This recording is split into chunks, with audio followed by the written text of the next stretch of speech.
I am not an LGBT activist. I don't qualify. Neither do I identify myself as an advocate because I'm afraid I may not be able to live up to the expectations of the label. I'm a proud gay man, and I'm one with my community in our fight against oppression, bigotry, discrimination, and for equality. Yes, my name is Boy Abunda, and I was born and raised in a small town called Borongan in Eastern Samar. It's now a small city. It's still beautiful. I had a happy childhood, not perfect, but a wonderful childhood. As a child, as a young boy, I was told many things. I was told to be a good boy, and I was. I was also told to love nanay and tatay. I was told to love my country, the Philippines. I was also told to love and honor God above all. Ginawa ko po yan. I did all those. As a young boy, I was also told to play basketball. I tried. I tried with all the bones in my body, but I just didn't have the rhythm, I didn't have the timing, the alacrity of basketball players. I was a failure. As a young boy, I was also told to like a young normal girl because young normal boys played basketball and liked young normal girls. Again, with bravery, with a lot of prayers, I tried to like a young normal girl. Again, I was a failure. There was a street in my town called Royal Street. From where I lived, you had to go through this street to be able to go to church, to the town plaza, to the public market. There was another way, but it was a longer route, and there were more stray dogs, and it was darker. So we had to go through Royal Street. It was horrifying. It's terrifying to walk through Royal Street because young normal boys would bully us. They were mean. They were wretched. They were obnoxious. They would call us names. We would fight back. I would fight back once in a while, but we would always be outnumbered. They would call us names, shout at us. They would holler, bayot, bayot, bayot. That's the Waray word for bakla. And Royal Street broke me in a way that I became so defensive about my posture. I became very defensive about my sexuality.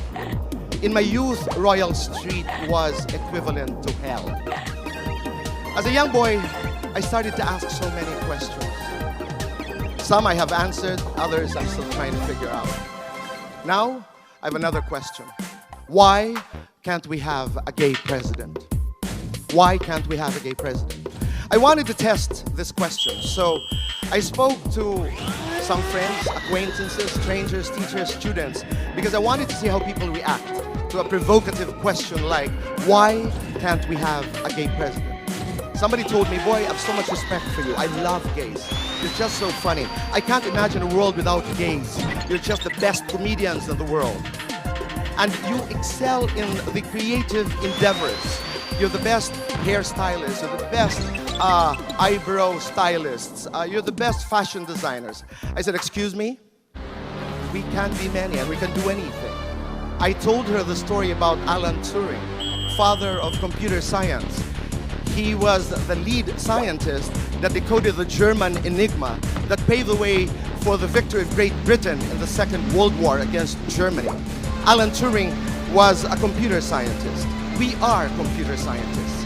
We are biologists. We are physicists. We are basketball players. We are pole dancers. We are many. We can do anything. And then another one told me, but aren't gays supposed to be cowards? You guys back off from fights. Di ba, naririnig na ho natin ng madalas, pag hindi ka lumaban, dapat bakla ka. Anybody who backs off from a fight is supposed to be gay. I said, no, we're not cowards. We're courageous. We're brave.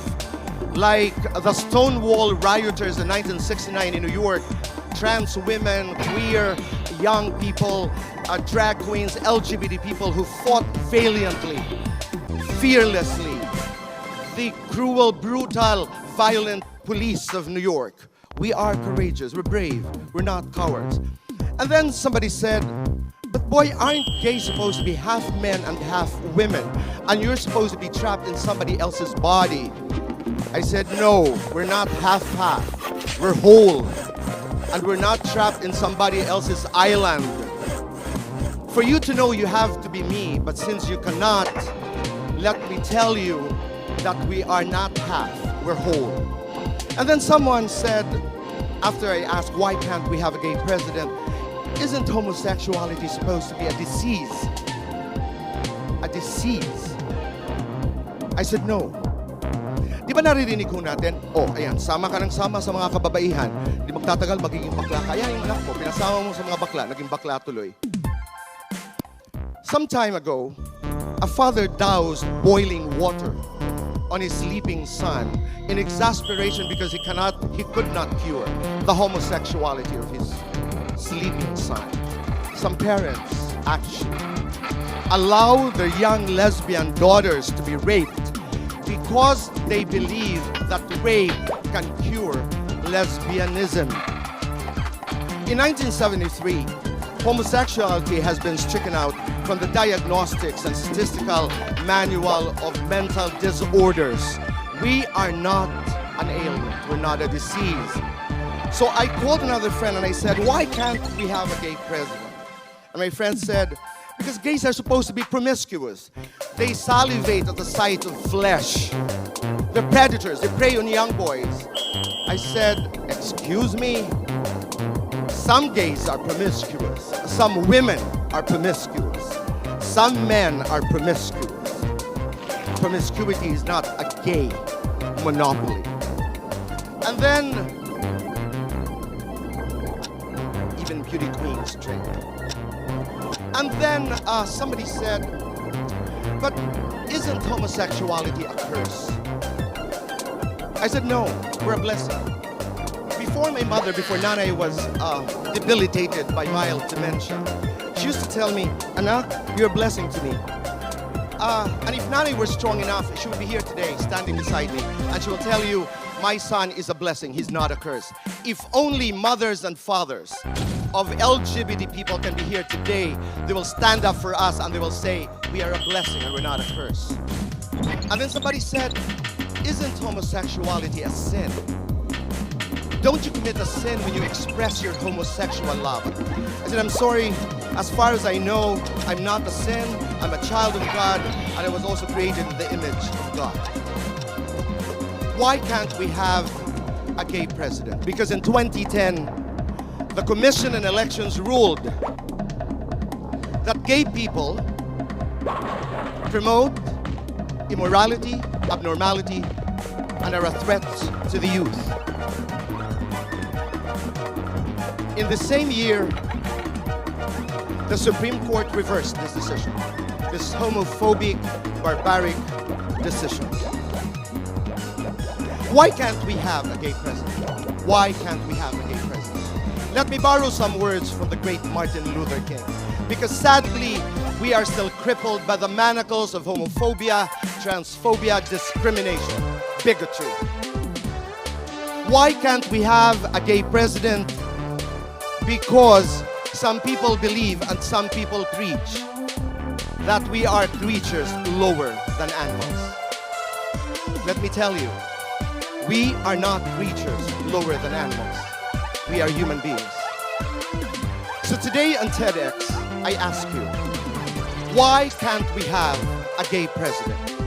Why can't we have a gay president when the Constitution allows it? The Philippine Constitution allows it. Natural-born Filipino, registered voter, can read and write, 40 years of age, 10-year resident.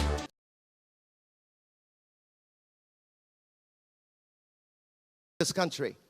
In my opinion, we are living in the new age of enlightenment. This is the best time for exploration. This is the best time for discovery, observation, and provocation. This is also the best time to challenge prejudicial, discriminatory, cultural common beliefs.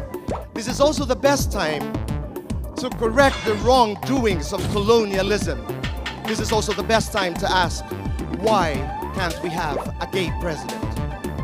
Belgium had a gay prime minister, Ilyo Di Rupo. Iceland had a lesbian prime minister, Joanna siguro Ardatir. My argument is, if Iceland and